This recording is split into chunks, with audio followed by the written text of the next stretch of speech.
Assalamualaikum warahmatullahi wabarakatuh. Apa kabar para mahasiswa sekalian? Bertemu kembali dengan pembelajaran kita, yaitu pada perkuliahan pertemuan keempat secara daring. Baik teman-teman, kali ini tema kita adalah mengenai sumber hukum Islam.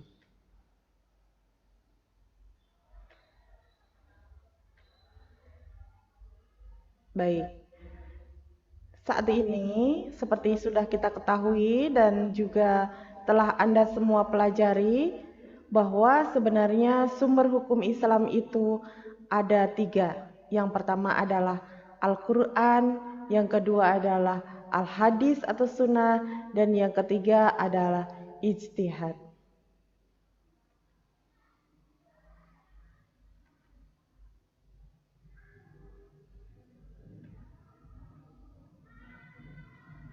Baik, kita mulai dengan pengertian yang pertama, yaitu pengertian Al-Quran. Menurut bahasa, Al-Quran adalah suatu bacaan atau yang dibaca, dan menurut istilah adalah Al-Quran merupakan kalamullah yang diturunkan kepada Nabi Muhammad SAW dalam bahasa Arab yang sampai kepada umatnya secara mutawatir, ditulis dalam mushaf, dimulai dengan surat Al-Fatihah dan diakhiri dengan surat An-Nas.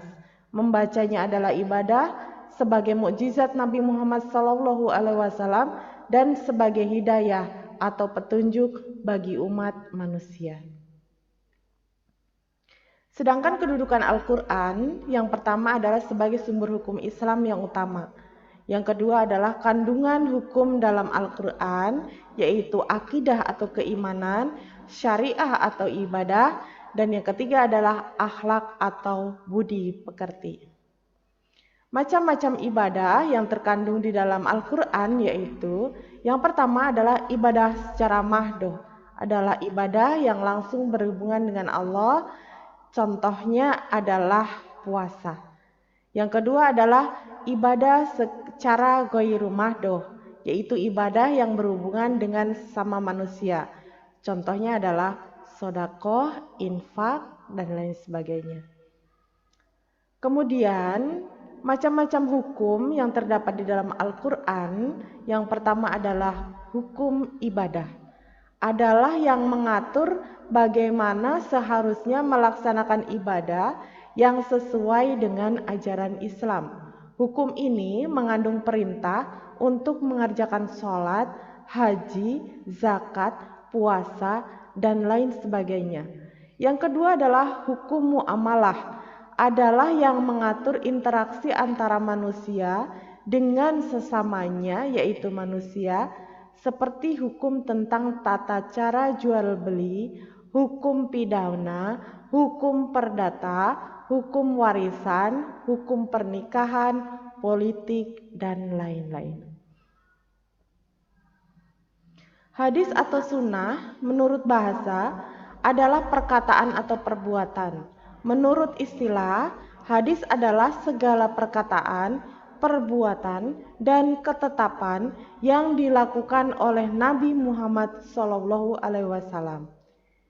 Ada istilah hadis, ada juga sunnah. Sedangkan sunnah adalah segala apa yang dilakukan oleh Rasulullah SAW yang menjadi sumber Islam atau sumber hukum Islam. Bagian-bagian di dalam hadis yang pertama adalah sanad, yaitu sekelompok atau orang yang menyampaikan hadis dari Rasulullah SAW hingga sampai kepada kita sebagai umatnya. Yang kedua adalah matan, yaitu isi atau materi hadis yang disampaikan oleh Rasulullah SAW kepada umatnya. Yang ketiga adalah rawi, adalah orang yang meriwayatkan hadis. Selanjutnya, kedudukan hadis adalah sebagai sumber hukum Islam yang kedua. Hadis juga berfungsi, yaitu fungsi terhadap Al-Quran. Yang pertama, menjelaskan ayat-ayat Al-Quran yang bersifat umum. memperkuat pernyataan yang ada di dalam Al-Quran, menerangkan maksud dan tujuan ayat, dan menetapkan hukum baru yang tidak terdapat di dalam Al-Quran. Kemudian, ketika kita membicarakan tentang hadis, maka di sini ada macam-macam hadis. Yang pertama adalah hadis mutawatir. Adalah hadis yang banyak diriwayatkan oleh banyak perawi, baik dari kalangan sahabat maupun generasi sesudahnya, dan tidak ada yang berdusta. Yang kedua adalah hadis masyhur, adalah hadis yang diriwayatkan oleh 2 orang sahabat atau lebih yang tidak mencapai derajat mutawatir. Yang ketiga adalah hadis ahad, adalah hadis yang diriwayatkan oleh 1 atau 2 orang sahabat akan tetapi tidak mencapai derajat mutawatir. Kemudian macam-macam hadis ahad. Yang pertama, hadis sahih adalah hadis yang diriwayatkan oleh perawi yang adil. Yang kedua, hadis hasan adalah hadis yang diriwayatkan oleh perawi yang adil namun kurang kuat hafalannya. Yang ketiga adalah hadis dhaif, adalah hadis yang tidak memenuhi kualitas hadis sahih dan hadis hasan. Yang keempat, hadis maudhu adalah hadis yang tidak bersumber dari Rasulullah Shallallahu Alaihi Wasallam atau hadis palsu. Selanjutnya, sumber hukum yang ketiga adalah ijtihad. Ijtihad adalah mengerahkan segala kemampuan, bersungguh-sungguh mencurahkan tenaga, atau bekerja secara optimal. Sebagai sumber hukum Islam setelah adanya hadis, Al-Quran, dan hadis. Kemudian macam-macam dari ijtihad. Yang pertama adalah ijma, yaitu kesepakatan para ulama ahli dalam memutuskan suatu perkara atau hukum. Yang kedua adalah qiyas, yaitu menganalogikan atau mempersamakan masalah baru yang tidak terdapat dalam Al-Quran atau hadis dengan yang sudah ada hukumnya dalam Al-Quran atau hadis. Kemudian, maslahah mursalah adalah menetapkan hukum yang menitik beratkan pada pemanfaatan suatu perbuatan dan tujuan hakiki universal terhadap syariah Islam. Kemudian pembagian hukum Islam, yang pertama yaitu hukum taklifi, yaitu berkaitan dengan perintah dan larangan.